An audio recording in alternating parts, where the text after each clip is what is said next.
आज हम लोग मैथ के क्लास में मुख्यतः दो चैप्टर के प्रश्न को सॉल्व करेंगे, क्योंकि आपकी देखिए एग्जाम नज़दीक आ रही है। पहला तो आपका होगा प्रॉफिट एंड लॉस और दूसरा अर्थमेटिक। ठीक है, तो चलिए वीडियो को फटाक से शुरू करते हैं। और वीडियो अगर पसंद आए, वीडियो में बताए गए तरीके आपको आसानी से समझ में आ जाए, तो ये वीडियो को एक लाइक और चैनल को सब्सक्राइब कर दीजिएगा। और अगर आप पीडीएफ प्राप्त करना चाहते हैं इन वीडियो के, तो आप हमारे व्हाट्सएप और टेलीग्राम चैनल को ज्वाइन कर लीजिएगा, लिंक डिस्क्रिप्शन में मौजूद है। तो चलिए स्टार्ट करते हैं। प्रश्न क्या कहता है, किसी वस्तु को 56 रुपए में बेचने पर उतने ही प्रतिशत का लाभ होता है जितना वस्तु का क्रय मूल्य है। तो क्या कह रहा है प्रश्न कि किसी वस्तु को 56 रुपए में बेचने पर उतने ही प्रतिशत का लाभ होता है जितना वस्तु का क्रय मूल्य होता है। बिल्कुल शॉर्ट ट्रिक बताऊंगा आपको। तो वस्तु का विक्रय मूल्य कितना बताया गया यहाँ पर, तो 56 रुपए। कितना है, 56 रुपए। अब करना क्या है, इसका फैक्टर कर लेना है। क्या कर लेना है, फैक्टर कर लेना है। तो 14 चौके 56 होता है। ठीक है, कितना होता है, 14 चौके 56। आप कह सकते हैं कि 7 8 56 भी होता है। ठीक है, लेकिन आपको ध्यान रखना है कि जो फैक्टर करेंगे तो दोनों के बीच का अंतर जो है हमेशा 10 होना चाहिए। कितना अंतर होना चाहिए, अंतर 10 होना चाहिए। तो इस दोनों के बीच में तो अंतर 10 नहीं है, तो इसका मतलब ये नहीं होगा। ठीक है, तो ये वाला हमारा करेक्ट हो जाएगा। तो फैक्टर करते हैं एक बार फिर से। तो 56 है और इसका फैक्टर करेंगे तो 14 चौके 56, इसके बीच 10 का अंतर है। तो यहाँ पर अब ध्यान देने की बात है कि अगर लाभ होता है तो जो छोटी संख्या होगी, क्योंकि किसी प्रश्न में हानि भी हो सकता है, तो लेकिन यहाँ पर लाभ दिया है तो जो छोटी संख्या आ रही है उसके आगे एक 40 आप लगा दीजिए, यही आपका करेक्ट आंसर आ जाएगा। इसको मैं चेक भी करा देता हूँ। ठीक है, 40 इसका क्रय मूल्य है। ठीक है, और प्रश्न क्या कहता है, जितना क्रय मूल्य है उतने प्रतिशत की ही हानि होती है। तो 40 गुने 40 भागा 100। ठीक है, तो एक जीरो यहाँ से कट जाएगा, एक जीरो यहाँ से कट जाएगा, तो 16 हो गया आपका। ठीक है, तो 40 में आप 16 जोड़ेंगे तो 56 आपका आंसर आ जाएगा। और यही इसका विक्रय मूल्य जो यहाँ दिया गया है। तो ट्रिक कितनी छोटी है, आसानी से आपको समझ में आ गई। चलिए अब अगले प्रश्न की ओर बढ़ते हैं। तो चलिए देखिए प्रश्न क्या कहता है, एक पुस्तक को 75 रुपए में बेचने पर उतना ही प्रतिशत लाभ होता है जितना की पुस्तक है। पुस्तक का क्रय मूल्य क्या होगा। तो हम क्या करेंगे, सबसे पहले 75 का फैक्टर कर लेंगे। 15 पचे 75 होता है, 10 का इसके बीच में अंतर भी है। तो लाभ हो रहा है तो छोटी संख्या के आगे जीरो लगा देंगे, 50 हो जाएगा। इसको चेक भी कर लीजिए, 50 गुने 50 बटे 100।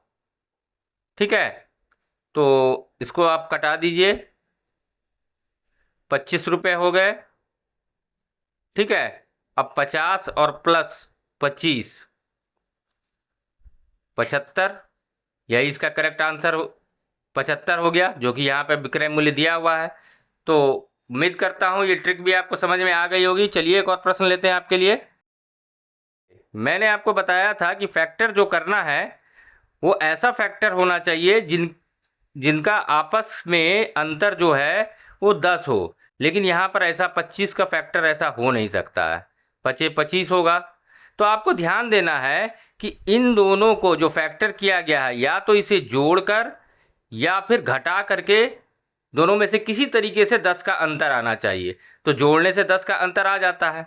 ठीक है, और मैंने ये भी बताया था आपको कि अगर लाभ हो तो छोटी संख्या के आगे जीरो लगाना है, और हानि हो तो बड़ी संख्या। लेकिन चूंकि यहाँ पर दोनों समान संख्या है तो आप किसी के आगे भी जीरो लगा सकते हैं। तो जैसे मैंने इसके आगे जीरो लगा दिया तो 50 हो गया।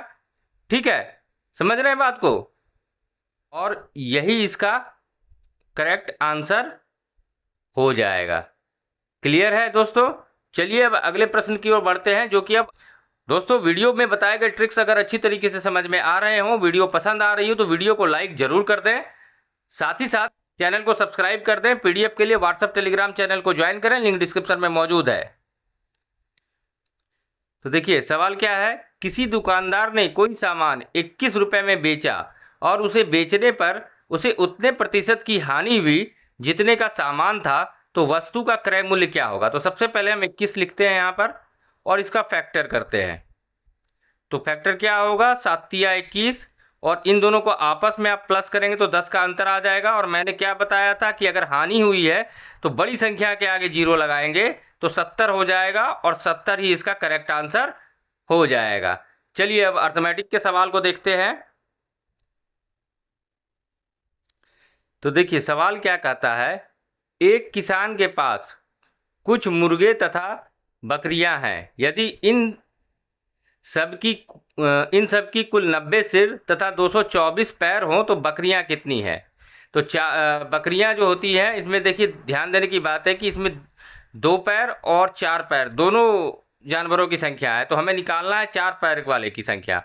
तो इसका जो फॉर्मूला होता है वो 4 बराबर L/2 माइनस H। तो 4 यहां लिख लेते हैं। L कितना दिया गया है, 224, तो 224 यहां लिख लेते हैं, डिवाइडेड बाय 2 माइनस H कितना है, तो 90 है। ऐसे हम कटाते हैं तो कितना बार में कट जाएगा, 1 1 2 और 100, इस दोनों को आपस में माइनस करेंगे, 112 माइनस अगर आप 90 करेंगे तो कितना आ जाएगा, 2 और 11 में 9 गया 2, कुछ नहीं बचा। तो मतलब ऑप्शन नंबर ए जो है इसका करेक्ट आंसर हो जाएगा। उम्मीद करते हैं ये सवाल भी आपको समझ में आ गया होगा। एक और सवाल लेते हैं आपके लिए। देखिए सवाल क्या कहता है, एक जंगल में कुछ तोते तथा बाघ हैं। यदि उनके कुल 1746 पैर हैं तथा 858 सिर हैं तो तोते की संख्या कितनी है। तो फॉर्मूला अभी मैंने आपको बताया, क्या निकालना, 4 पैर वालों की संख्या। तो 4 बराबर L/2 माइनस H, ठीक है। तो यहां पर 4 आ जाएगा। पैर की संख्या कितनी है, तो 1746, 1746 भाग 2 माइनस हेड की संख्या कितनी है, तो 858। अब इसे कटाते हैं, 8 दूनी के 16, ठीक है, 8 दूनी के 16, 7 दूनी के 14 और 3, ठीक है। अब इसे आपस में माइनस कर देते हैं, 873 माइनस 858, माइनस करके कितना आएगा, 13 में से 8 जाएगा 5, या 6 में से 5 जाएगा 1 और 8 8 कट गया तो 15। लेकिन देखिए हमको निकालना क्या है, तोते की संख्या निकालना ही है, मतलब 2 पैर वालों की संख्या निकालनी है, ठीक है। तो टोटल ये तो 4 पैर वालों की संख्या निकली ना, मतलब बाघ की संख्या। तो 2 पैर का निकालना है, मतलब टोटल सिर कितना है, 858। तो 858 में हम 15 माइनस कर देंगे, ठीक है। तो जब आप 15 माइनस करेंगे तो 5 में से 8 में से 5 जाएगा 3, 4 से 1 जाएगा 4 और यहाँ 8, मतलब 843 हो जाएगा, जो कि ऑप्शन नंबर डी में दिया हुआ। ऑप्शन नंबर डी इसका करेक्ट आंसर हो जाएगा। उम्मीद करता हूँ कि वीडियो में बताए गए सारे ट्रिक, सारे सवाल आपको अच्छी तरीके से समझ में आ गए होंगे। तो जाते जाते दोस्तों वीडियो को एक लाइक कर दें, चैनल को सब्सक्राइब कर लें और अधिक से अधिक शेयर अवश्य करें। धन्यवाद।